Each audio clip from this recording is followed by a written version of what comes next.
Scanning for audio.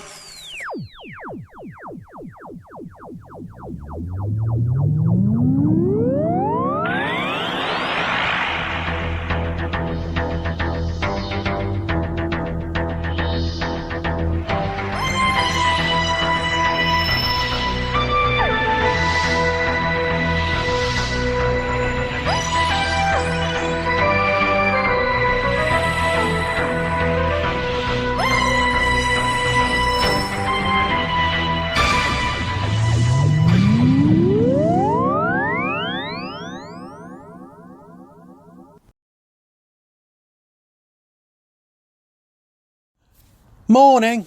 Welcome to another Tin Dog podcast, this time talking about the latest, Mandalorian episode. Now, the rules are, for a TV show to be called The Mandalorian, you should have a lot of Mandalorian in it. However, what we've got here is almost an hour of not Mandalorian. Oh, I get what you'll all be saying. You'll all be going, oh, but it was a lot of backstory. I don't know why I said it like that, because that's not how I imagine you speaking. What I am saying is that, yeah, there was a lot of backstory. There was a lot of building up ready for the next event. It was like sitting through, and I'm not saying enjoying, I'm saying sitting through an episode of Andor. I must be the only person on earth who wasn't a huge Andor fan. It was just Blake Seven. And I like Blake Seven. But Andor is Andor. What I'm saying is that let's all visit Coruscant. Oh my God. And then they've got their special lollies that glow in the dark. Don't you just know that they're going to be on sale in Galaxy's Edge within, an hour?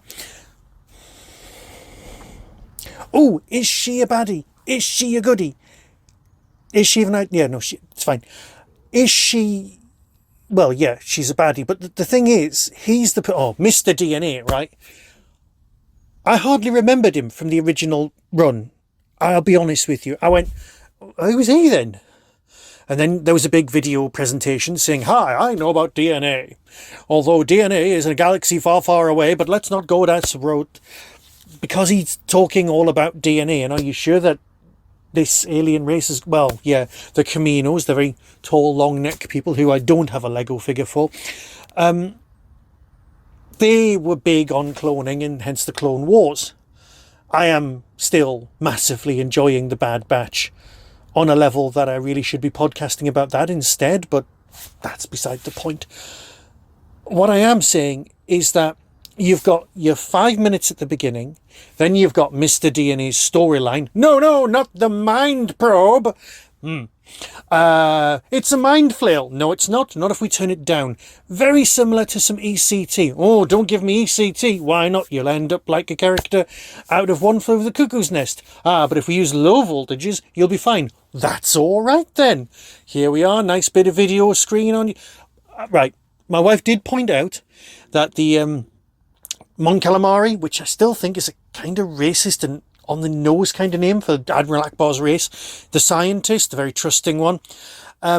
He was there and they said, oh, I've had this process before. And my wife did say, so did they get specially big glasses for him?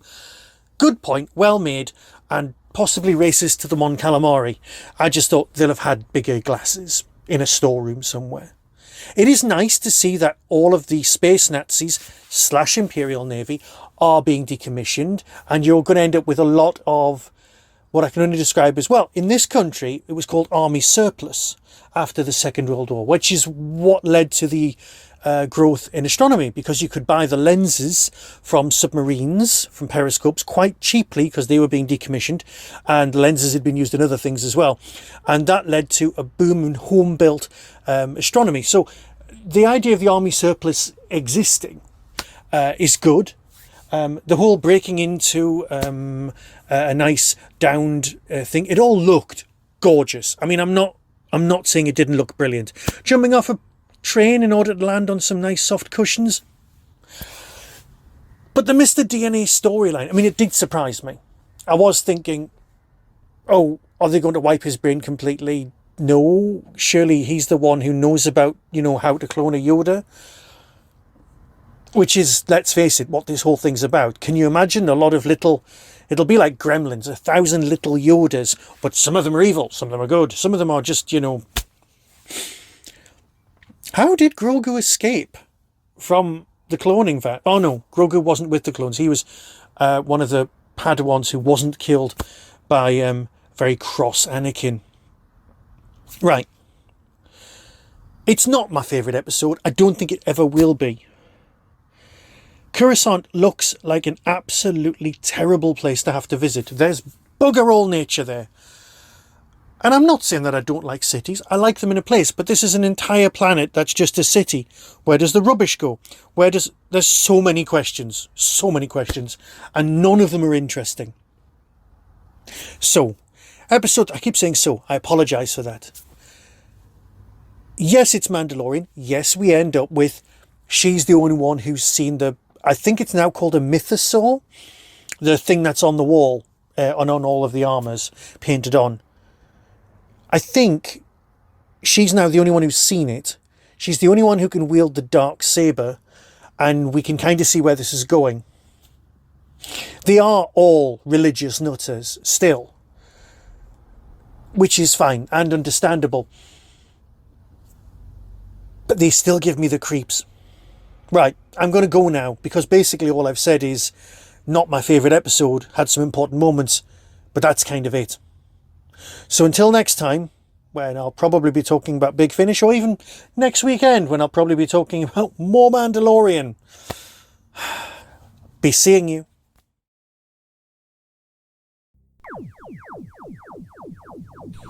That was the Tin Dog Podcast. Available on Spotify, iTunes, Acast, Stitcher, and wherever good podcasts are found. Get early access to content by subscribing to the Tin Dog Podcast YouTube channel.